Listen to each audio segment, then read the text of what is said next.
SER Podcast.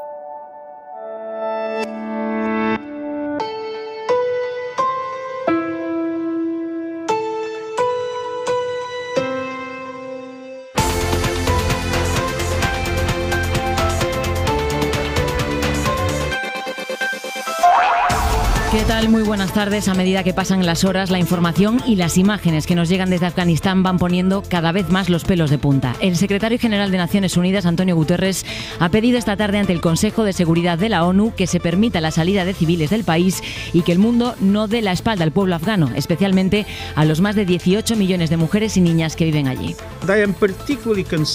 Me preocupan particularmente las informaciones sobre violaciones de derechos humanos contra mujeres y niñas de Afganistán, que temen un regreso a los días más oscuros. Es fundamental proteger los derechos adquiridos con tanto esfuerzo por estas mujeres y niñas afganas. Buscan el apoyo de la comunidad internacional, que les aseguró que se ampliarían las oportunidades, que se les garantizaría la educación, que se ampliarían las libertades y que se garantizarían sus derechos. A partir de las 10 de la noche nos iremos a Kabul para escuchar a una de esas mujeres. Mientras, la Unión Europea ha convocado para mañana una reunión de urgencia para analizar la situación. Angela Merkel acaba de decir desde Berlín que todos los países se equivocaron al evaluar qué pasaría cuando se retirasen las tropas internacionales de Afganistán, un país en donde el pánico y la desesperación por la vuelta de los talibanes al poder han desatado el horror hoy en el aeropuerto de Kabul. Miles de afganos desesperados por huir de los fundamentalistas, en su mayoría hombres, porque para las mujeres está prohibido a partir de ahora salir a la calle si no es con un varón, han intentado colgarse de las ruedas de los aviones internacionales que estaban en la pista de despegue, e incluso hay imágenes en las que se aprecia cómo algunos de ellos caen al vacío cuando el avión ya está en el aire. Hay al menos 5 muertos, mientras en el centro de la capital, en Kabul, los talibanes deciden a esta hora qué hombres van a ser los que integren el gobierno de la nueva República Islámica. Otro de los puntos de atención del día está en Ceuta. Allí la justicia ha paralizado la devolución a Marruecos de 9 menores que iban a ser devueltos hoy por el gobierno español. Consta un auto en el que ha accedido a esta casa y que ya tienen en cadenaser.com, y es una decisión ante la que no cabe recurso. La Fiscalía asegura que Interior notificó sobre las devoluciones con ellas ya en marcha cuando deberían haberlo hecho con antelación. Dice, y la Fiscalía y el Tribunal Supremo reclama más información a Marlaska. El ministro ha asegurado hoy en Hoy por Hoy que todo se ha hecho con arreglo a la legalidad. No es una es un retorno asistido de los menores y conforme a un marco normativo. Esos menores, ellos querían volver a su país, pero fundamentalmente lo que se garantiza es el interés superior del menor. Todos hemos estado correctamente informados del desarrollo. Palabras a las que acaba de responder la ministra de Derechos Sociales, Ione Belarra, en un comunicado. Dice que este movimiento en los juzgados demuestra que el procedimiento de expulsión no es correcto. Mientras, los chavales intentan escaparse de los centros de acogida en Ceuta al enterarse de que los quieren devolver a Marruecos. Al menos 200 ya lo han conseguido.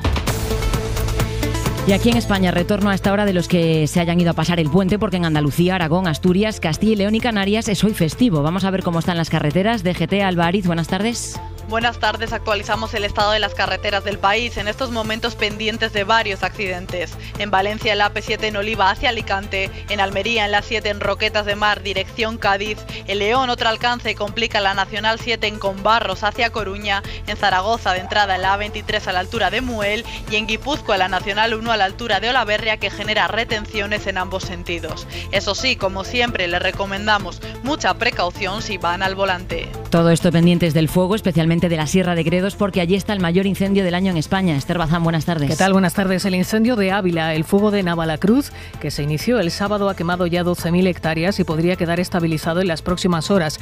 La famosa combinación 30-30-30, temperaturas, rachas de viento y humedad por encima de estos valores, aceleraron el avance de las llamas.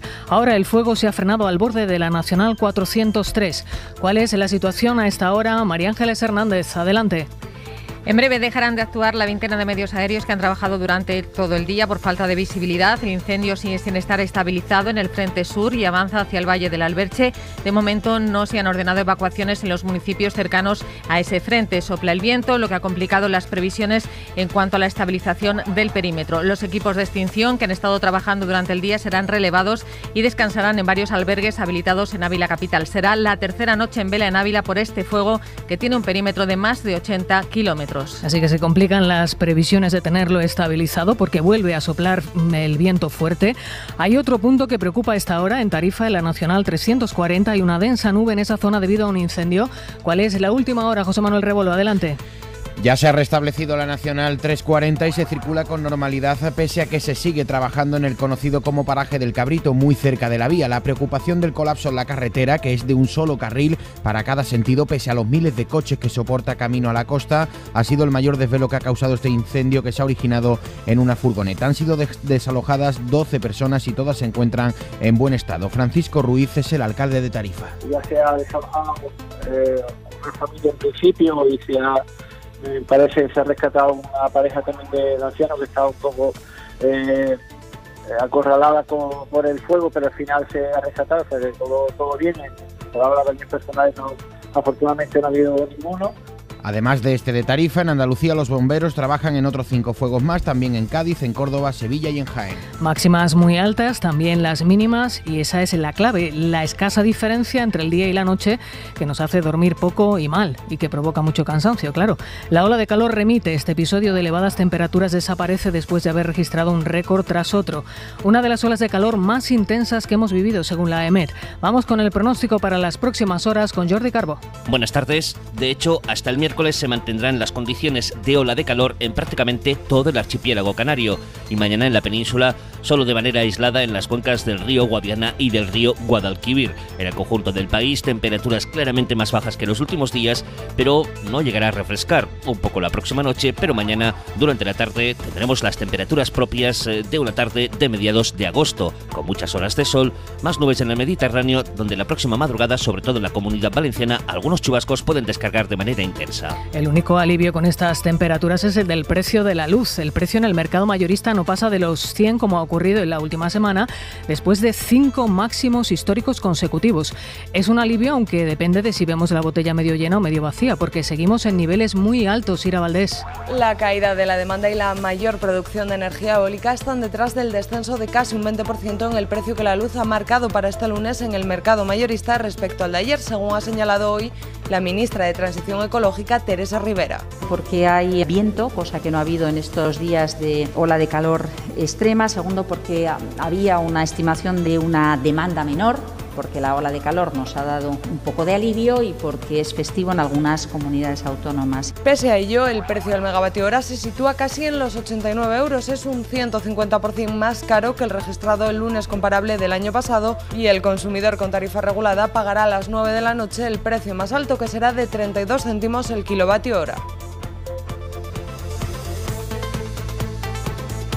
Información del deporte, Sonia Luz, buenas tardes. ¿Qué tal, Esther? Buenas tardes. Y con deporte en directo acaban de empezar 2 partidos. En primera división, Villarreal-Granada, minuto 8, empate a 0. Y en segunda división, Málaga-Mirandés, minuto también 8 y sin goles de momento en la Rosaleda. La primera jornada se va a completar con los partidos Elche-Athletic en primera y Cartagena-Almería en segunda, los dos desde las 10 de la noche. El lunes además pasa por la reunión de Mbappé con el Paris Saint-Germain, como les venimos contando la SER.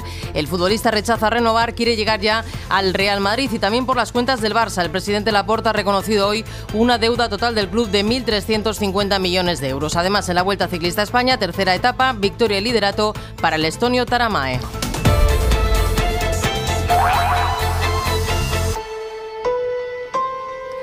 Nicolás Castellano, buenas tardes. Hola, buenas tardes. Nicolás Castellano está en Ceuta, pendiente del proceso de devolución de los menores que llegaron en mayo desde Marruecos.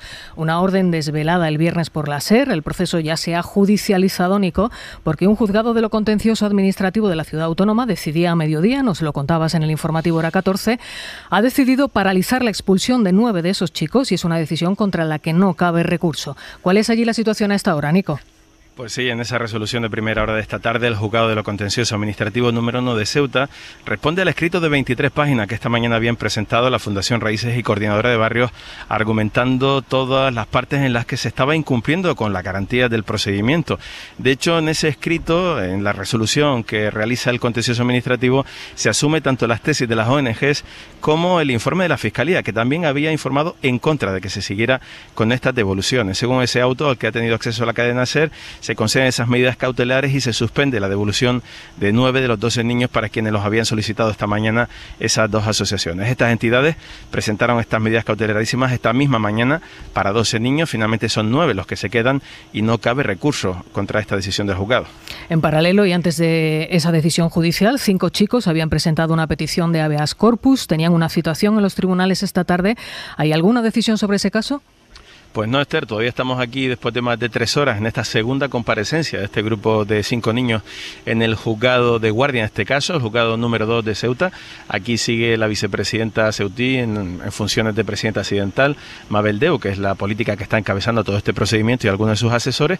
Y está el furgón con el que esos 5 niños eran conducidos esta mañana hasta la frontera del Tarajal y finalmente al presentar ellos una petición de habeas corpus, porque consideraban que estaban siendo detenidos ilegalmente en ese furgón, siendo llevados a la frontera, pues han sido conducidos hasta el juzgado. Y es la primera vez desde el viernes, desde que empezaron estas devoluciones, que los niños pasan por el juzgado en este procedimiento. No sabemos exactamente cuál va a ser la decisión todavía del juzgado de guardia, pero en nuestro caso hoy era el tercer grupo de 5 niños que iba a ser devuelto y de momento continúan en Ceuta. Hemos escuchado al ministro en portada, Nico, hablar de un retorno conforme a un marco normativo de niños que querían volver. Las noticias de las devoluciones y el miedo de algunos a tener que volver a Marruecos ha llevado a unos 200 a escaparse de los centros que estaban acogidos, ¿no? Sí, en concreto 193 niños, según fuentes técnicas consultadas por la SER, se han escapado de esos centros desde el pasado viernes.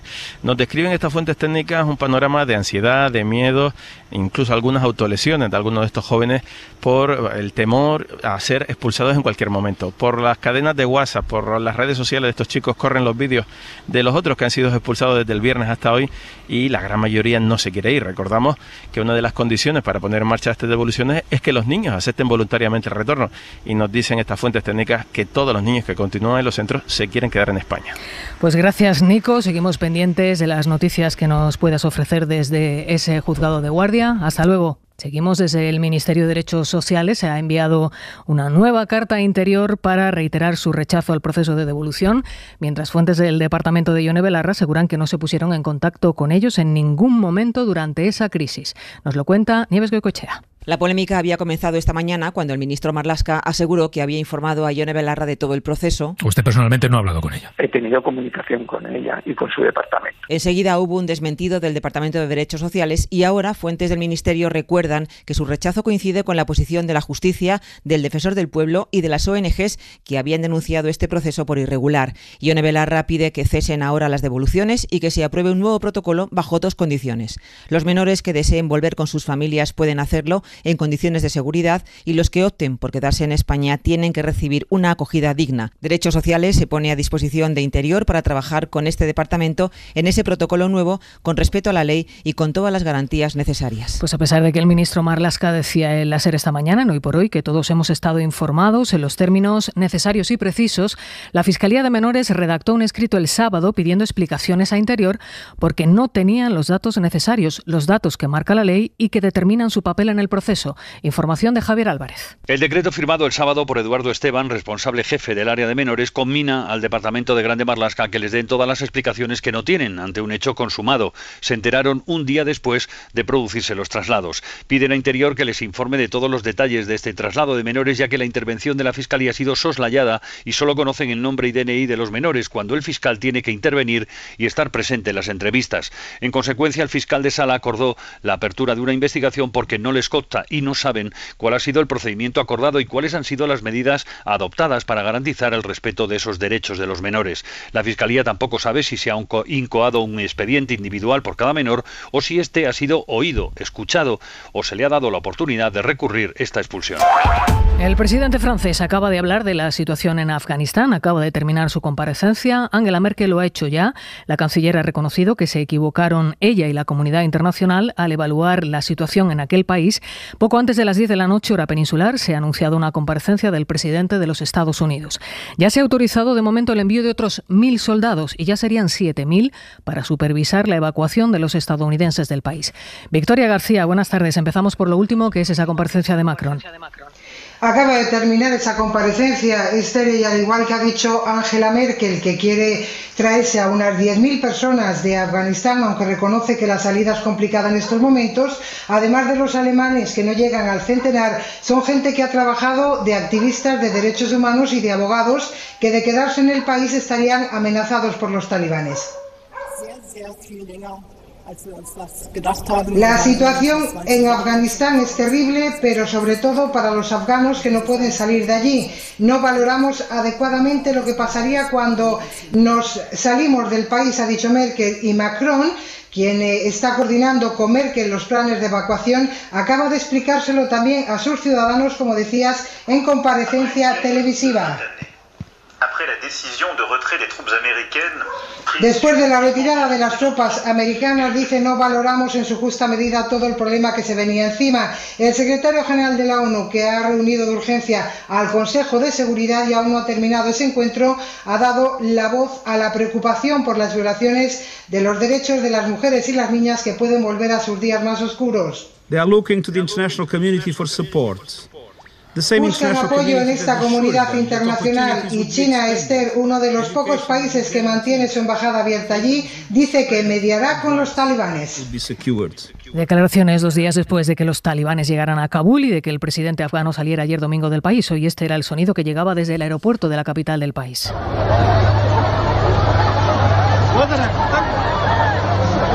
Desesperados, intentando salir del país como pueden, ocupando las pistas del aeropuerto e intentando subir a un avión, a la bodega de algún aparato para intentar despegar. Las imágenes que llegan desde el aeropuerto de Kabul son terribles y dan idea del caos que se vive en ese punto de la capital de Afganistán.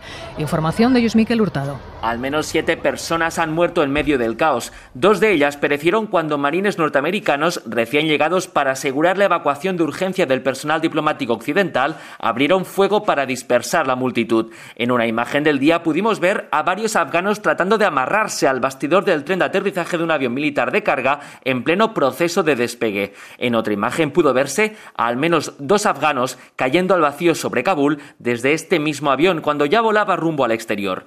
Muchos afganos temen represalias o que regrese la vida miserable que tuvieron bajo el gobierno talibán de la segunda mitad de la década de los 90. La mayoría vive en la total incertidumbre estas primeras horas en las que los líderes políticos del país que no se han exiliado tratan de dialogar con los talibán para formar un nuevo gobierno, a sabiendas de que los planes de los fundamentalistas pasan por establecer un emirato islámico en el país. El personal de la Embajada Española en Afganistán y colaboradores esperan en el aeropuerto a ser repatriados. El ministro de Asuntos Exteriores ha anunciado en redes sociales que está informando del plan de evacuación a los partidos políticos. José Manuel Álvarez ha hablado a mediodía con el secretario general de la OTAN, también con el alto representante de la Unión Europea, para analizar la grave situación en ese territorio. La oposición, PP, Ciudadanos y Vox, ya han pedido la comparecencia del ministro Javier Torres. Manuel Álvarez asegura que, en lo que define como un ejercicio de transparencia, está informando a los portavoces de Asuntos Exteriores de los partidos con representación en el Congreso sobre la situación en Afganistán, el plan de evacuación y sobre sus conversaciones con socios y aliados. Los populares quieren más y, por ello, han registrado ya en el Congreso una petición formal para que acuda a la Cámara. Hacen especial hincapié los populares en la evacuación de los diplomáticos españoles y de aquellos afganos que han colaborado con el ejército español. También han pedido esa comparecencia del ministro de Asuntos Exteriores, Ciudadanos y Vox, que, por cierto, quiere escuchar en sede parlamentaria también a la ministra de Defensa. El partido de Abascal desea saber específicamente las medidas que el gobierno va a poner en marcha para asegurar la seguridad de la legación diplomática española en Kabul. Y Ciudadanos propone, por su parte, crear un reasentamiento extraordinario de afganos que huyan de los talibanes. Datos de la pandemia. Para empezar, los datos de la vacunación, porque a pesar del éxodo de las vacaciones, se han puesto casi 500.000 de dosis este fin de semana. Sonia Ballesteros, buenas tardes. Hola, buenas tardes. Es evidente que sigue a buen ritmo la vacunación porque administrar casi 500.000 de dosis en el puente de agosto era todo un reto y se ha conseguido. Tras las casi 500.000 vacunas puestas este fin de semana, nos acercamos a los 30 millones de españoles con la pauta completa. En este grupo están ya 9 de cada 10 ciudadanos mayores de 40 años. Estamos a poco más de 7 puntos de alcanzar el objetivo que se marcó el Gobierno, vacunar al 70% de la población antes de que finalice el verano. Y la imagen de la curva de contagios cae, y cae bastante respecto a los datos que hemos estado contando la semana pasada. Eso sí, el número de hospitalizaciones no consigue frenarse al mismo ritmo, Sonia, y se han notificado en 2 días 125 fallecidos.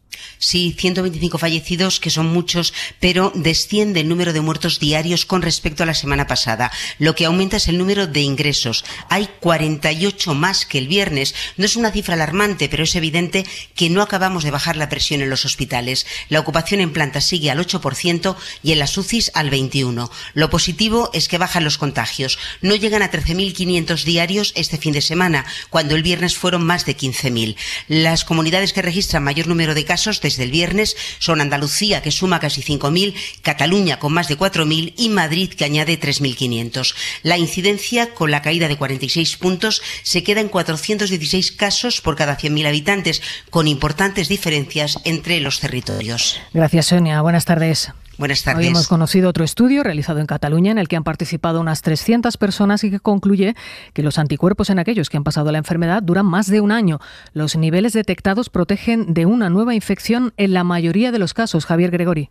Aunque muchos de ellos no tuvieran síntomas o sufrieron un caso leve, la mayoría de las 332 personas que han pasado la COVID y que han sido analizadas en este estudio han mantenido anticuerpos contra el SARS-CoV-2 durante más de un año. Este es el prometedor resultado de una nueva investigación realizada por científicos del IRSI Caixa y que es uno de los estudios más largos realizados en este campo porque se ha mantenido durante los últimos 15 meses. Sin embargo, los niveles de anticuerpos detectados no son los mismos. Por ejemplo, este equipo de científicos ha registrado que en el grupo de pacientes que fueron ingresados en un hospital, su producción de anticuerpos fue superior. La buena noticia es que al añadir la vacuna se potenció la respuesta inmunitaria y esto demuestra de nuevo los grandes beneficios de la vacunación. Y ha comenzado la selección de los voluntarios de la vacuna española. Hacen falta 30 personas, aunque los responsables del proyecto aseguran que han recibido muchísimas solicitudes. 2 hospitales de Girona y de Barcelona, Soledad Domínguez, son los encargados. En concreto, el Hospital Clínic de Barcelona y el Josep Trueta de Girona son los encargados de escoger los candidatos más idóneos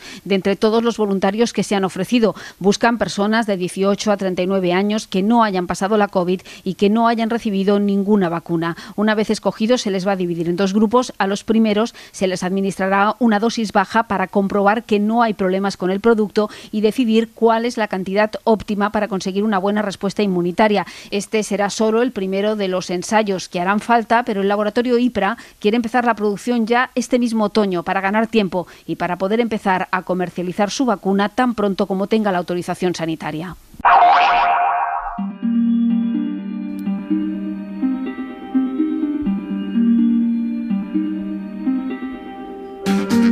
Y no nos olvidamos de Haití después del terremoto de este fin de semana.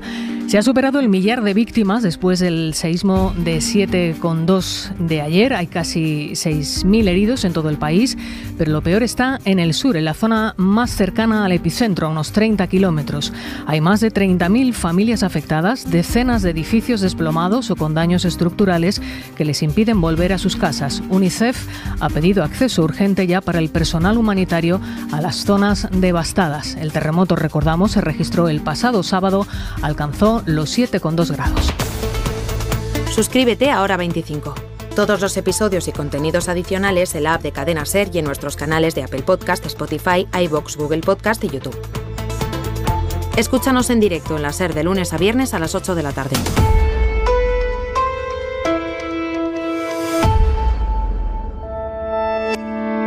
Cadena SER. La radio.